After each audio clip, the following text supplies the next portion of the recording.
Well, I have the honor of introducing our kind of expert for today.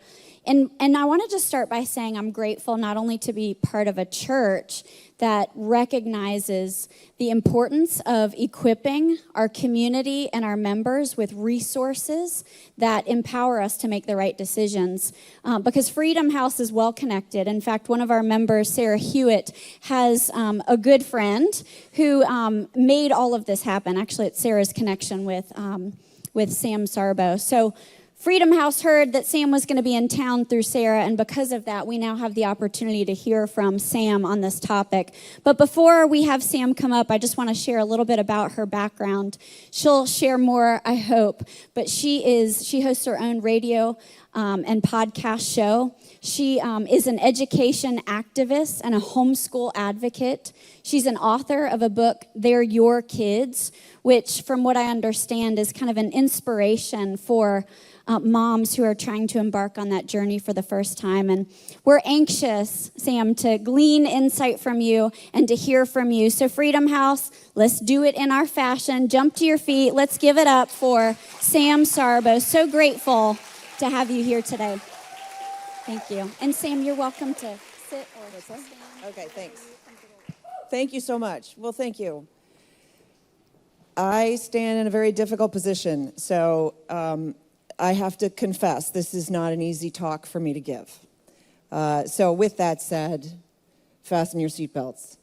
I did write my book. My son was in second grade, and I thought he just wasn't being served. I did not like what was happening in the school. And so I said to Kevin, I think I need to homeschool him. And Kevin said, well, what about the Christian school? We have a really fine Christian school. They do have a distinct drug problem in our community. And I was like, well, the Christian school near us is, I think it's $30,000 a year. And Kevin said, well, let's homeschool then. I was just eager to try. And so I started down that road, and I started blogging about it, and the blog eventually became my book, They're Your Kids. The first part is what's wrong with the schools, and the second part is how I got it done, just to show you that you can do it. My mission is to empower parents to educate their children themselves. And it has grown, and God has stretched me in some amazing ways.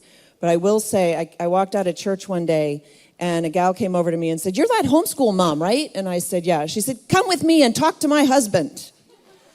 And so she put me in front of her husband, who was like this big guy, and he folded his arms. He said, "Yeah, so just, shortcut it for me. Why should I homeschool my kids?" And I swear to you, the Holy Spirit spoke through me. I'd never spoken these words before. I said, "I just don't think my kids belong in an institution. Do you?" This is a very hard talk to give, because you all come from the institution.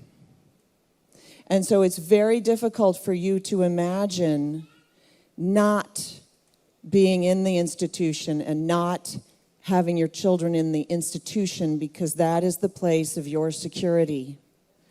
Now, I'm speaking generally. You may be the exception. That's fine. But in general, the reason that parents are so afraid right now of what's happening in our schools is because they're afraid of everything outside the schools, because they're from the schools. And so my job has become trying to wake people up and bring them outside, lead them outside Babylon. All right. Let's talk about fear. There's a lot of fear. There's a great deal of fear because of COVID. When you wear a mask, it restricts oxygen, it increases CO2. That provokes what? A fear response. It's actually anti-learning. It prevents thought. It inhibits thought. We're living in a time of great fear where we're masking ourselves, prohibiting ourselves from thinking. And so we recognize that there's a problem, and all we want to do is go and hide. Diana, your talk today was amazing, because So many of us are feeling that. I just want to go hide. Like Jason, when he found out that the show got canceled, and he just crawled up in a ball on the floor and wept. I'm kidding. But God has not given us a spirit of fear, but of power and of love and of a sound mind. A sound mind. Because the deterrent to fear is thinking. So I want you to think, and this will be a little bit of a back and forth. Give me the definition of education. Anybody? Learning, growing. Preparing. Equipping. Knowledge. Wisdom. What's wisdom? Wisdom. What do Proverbs say about wisdom? Fear of the Lord is the beginning of wisdom. You know, folks, the Bible's very clear on this. It's not the job of the school to educate your child. It's not the job of the government to educate your child. It's the job of the parent and the grandparents. I think twice in the Bible it says the grandparents should educate the child in some way. It's the job of the parents to educate the child. Now, does that mean that the parent should be the teacher? How do we define the word teacher? What do we mean when we say teacher? Giver of knowledge. Giver of knowledge. Would everybody agree that that's our definition of teacher, giver of knowledge? So think about this. So the school paradigm is children sit in a class like you guys are sitting here, teachers up here like me, I'm at a blackboard, and I am giving you knowledge. Are you active or passive? What do you think is better, being active or being passive? You're actually more active because I'm doing what? I'm asking questions. That's how people learn, is by being encouraged to think. So I'm encouraging you to think through this, right? And in doing so, you're actually coming up with your own answers. You're not taking my answers. I'm just asking questions. But if you look at me as the teacher, then you will have to come back to me every time you want to learn something new. And what are we all doing right now? I don't know what to do with my children. There are things that are happening and I have to take care of it and I don't know who to turn to. Who do I turn to? Who's the expert? I'm not an expert. I'm just here to show you how I get it done. And I will tell you this. I was encouraged to share this story by somebody. So I want to share this with you. I have 3 teenage children. A lot of people say, oh, wow, you've got your hands full. And I say, yeah, full of love. What do you mean? My children and I have a relationship that most people will only dream of with their children because their children spend most of their waking hours away from their parents. But I won't let the devil get my children, and I won't let anybody else get my children.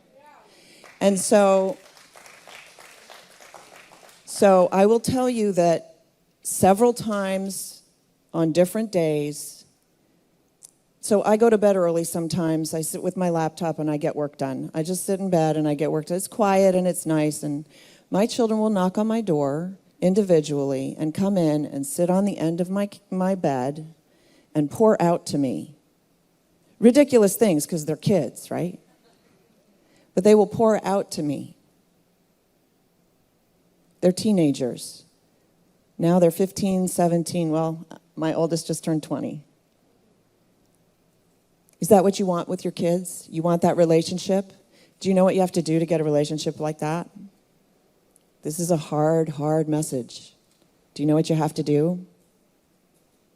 You have to sacrifice. Who do we follow? Jesus. Why? Why do we love Jesus? Because he sacrificed everything. You want your children to love you? Sacrifice for them. You think it's hard? It's the greatest joy you can get from life. The greatest love that man knows is to lay down his life for his friend. You lay down your life for your children. Oh, well, we're both working parents. We can't. Yes, you can.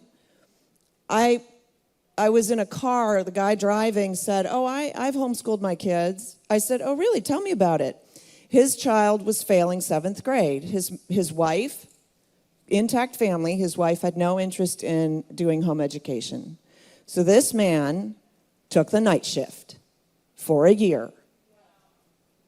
Every night he went to work, and every morning he came home and he did work with his son, 7th grade, 8th grade, and by the next year, his son was back in school in 9th grade. Didn't miss a beat.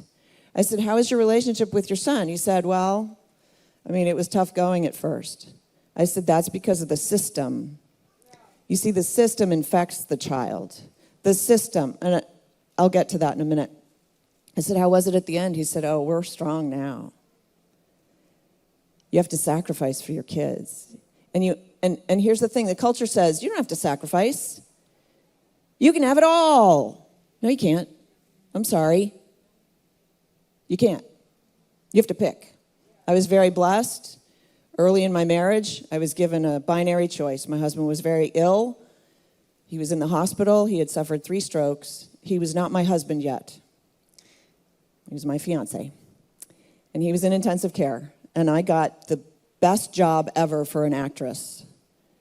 I won't go into it, but it was the perfect job for me. And I'm like, wow, I got this job, and I would have to leave for New York tomorrow. Is that a problem for you? And he's like, well, yeah, it's a problem for me. I'm lying prostrate on the bed, and I can't move, and you're the only person in my life right now. And I said, oh, okay. Career or husband? It's that easy. Now God's redeemed my career, strangely, so I'm back to being an actress, but it's a choice. And I was very lucky because the choice was very obvious to me right away.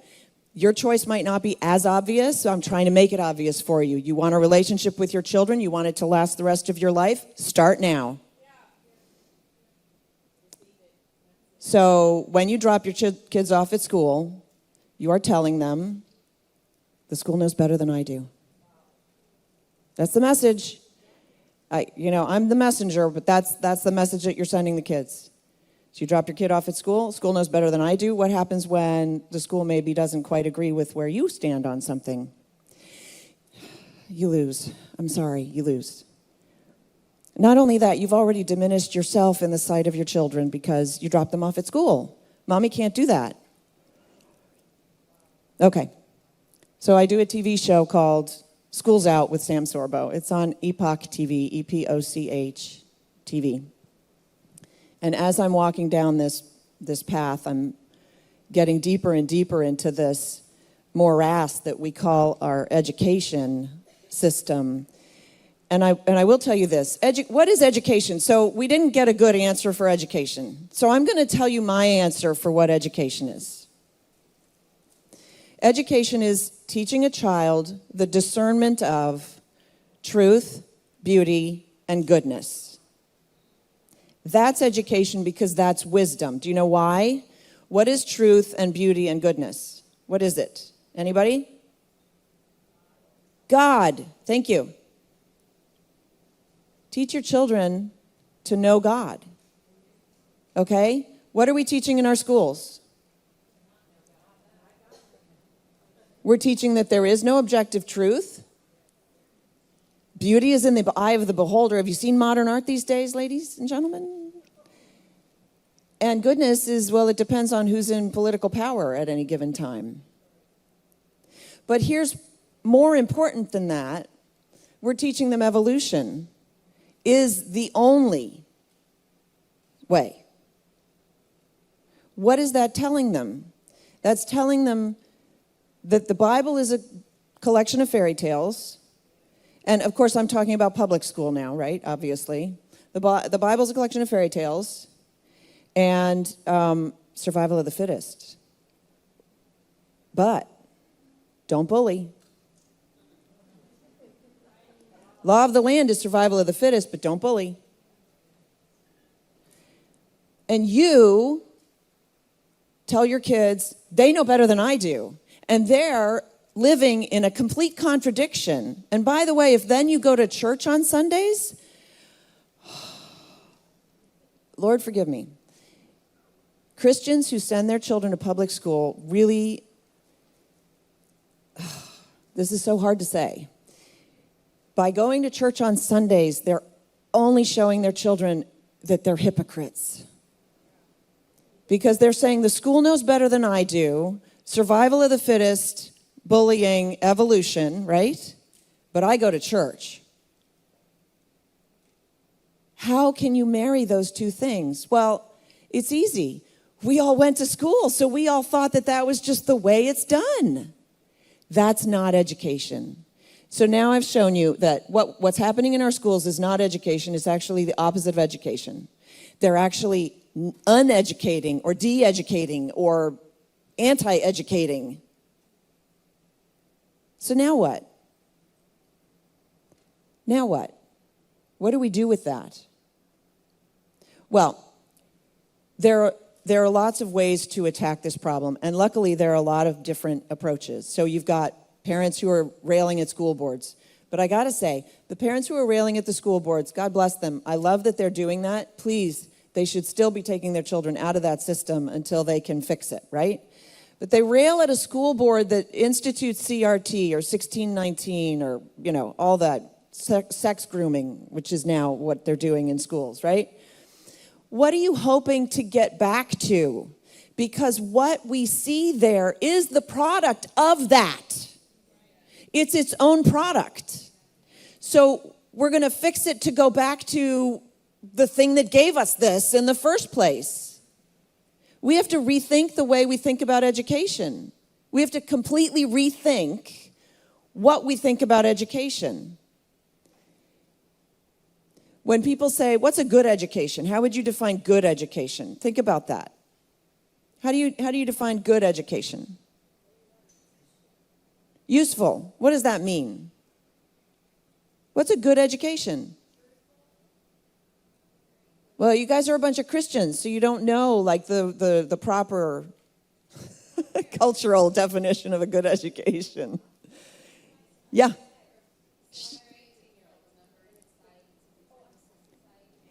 I'm sorry, two of you at once. Go ahead. Right. Great. You? No, that's fine.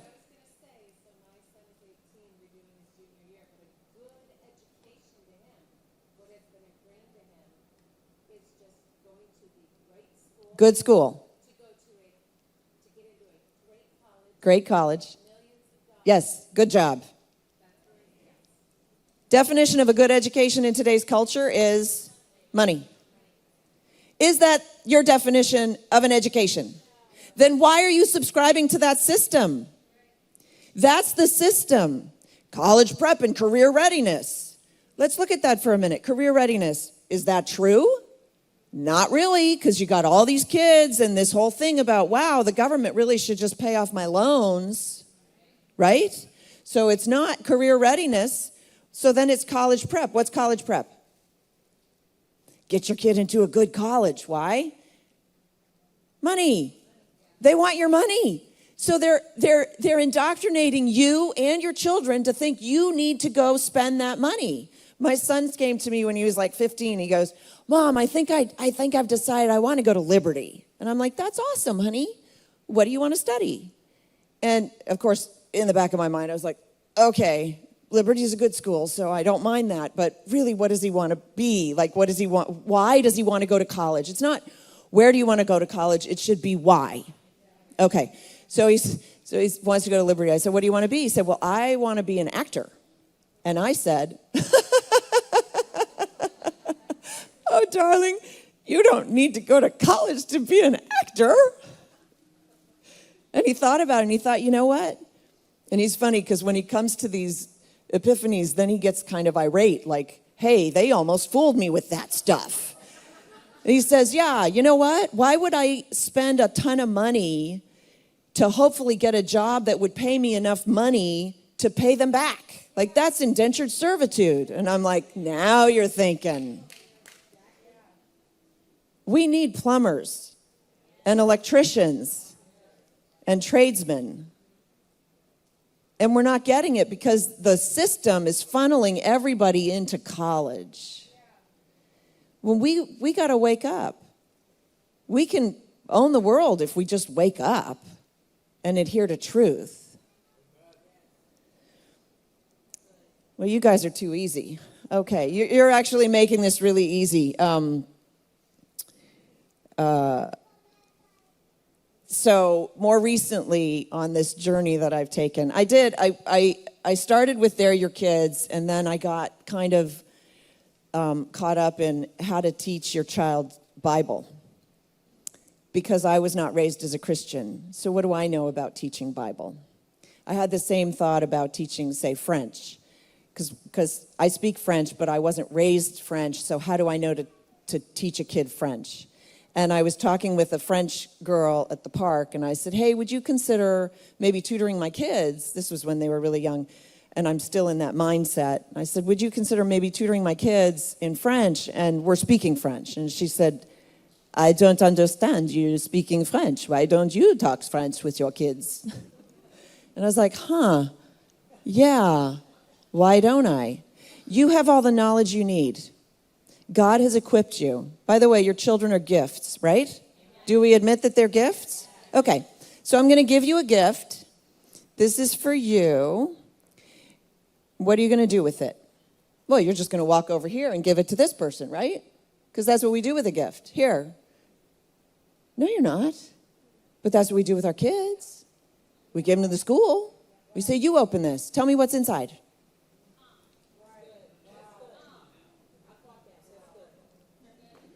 I love this gal here. I saw her last night. She came up to me. She said, my gosh, I just realized what they're doing. I'm not going to let them do that to my kids. I got to figure this out. That's right. But here's the great news. Just because you were taught that you needed a teacher, I'm setting you free. You don't need a teacher. You can do this. And you know what? It's everywhere. By the way, Benhams, where did you go to school to learn how to do a TV show? Where did you go to school to learn where did you go to school, Amy, to learn how to start a school? You didn't. You said, I need to start a school. Oh my gosh, how am I going to get that done? Better start with doing some research. You just start doing research. Guess what? There's a great resource out there. It's called the interweb. You just go online. So I was thinking, I need my kids to learn the Bible. How am I going to do that? So I enrolled them in a small Christian school because I thought, well, they're the Christians. They're better Christians than I am. They'll be able to get it done. And that didn't work. And it's in my book. It's an interesting story, but I won't go into it. But I took them back out again. And so I found a Bible study that included like a homeschool component. And so we did that for a while. And then that just became too laborious. And I thought, well, let me just read the Bible with them every morning. How do you teach your kids the Bible? You just read the Bible. You don't even have to spend that much time, although I encourage you to. You read 15 minutes. You know what you do? Little kids, medium kids, you get them to read the Bible to you. Are you learning? Yes. What are you doing when you're learning in front of your kids? Is it embarrassing?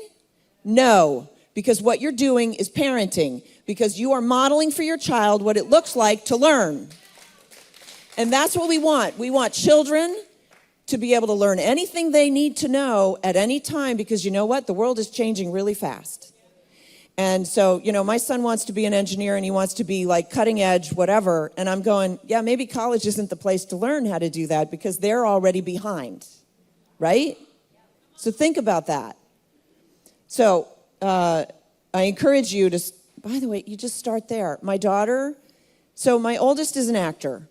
I'm an actor. I got that covered. My second one's an engineer. I went to school for engineering. I got that covered. Like, I know how to do that. So I'm like, okay, yay, here we go. I'll just figure that out. And mind you, when I started, I was checking all the boxes. I am no longer of that paradigm because our system doesn't know how to educate. And so why are we taking any advice from that system? So I encourage you to go to the Socratic Method, because Socrates was the wisest, like one of the wisest guys who ever lived, and he considered that he knew nothing, and his teaching method was questioning. So that's a suggestion for you. But my daughter comes along, and she's not a math person, which kills me. It kills me because I love math, and I'm like, how can this be? This makes no sense to me. Is she of my flesh?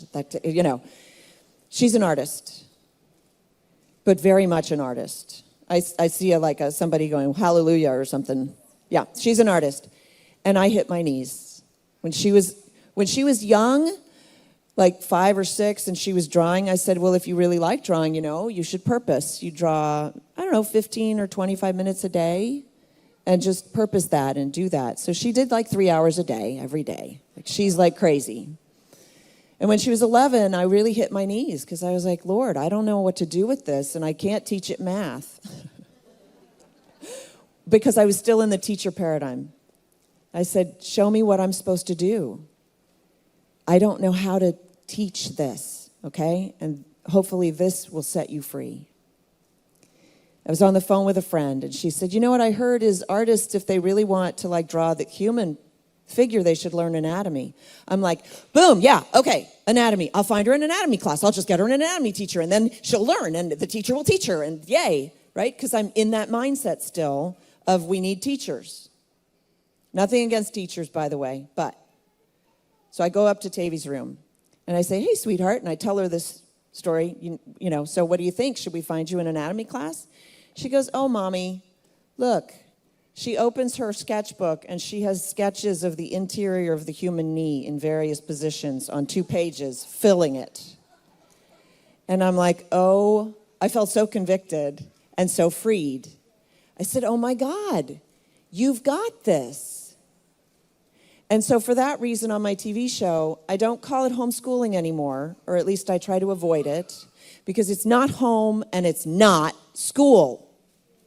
Say that with me. It's not home, it's not school. It's self-teaching.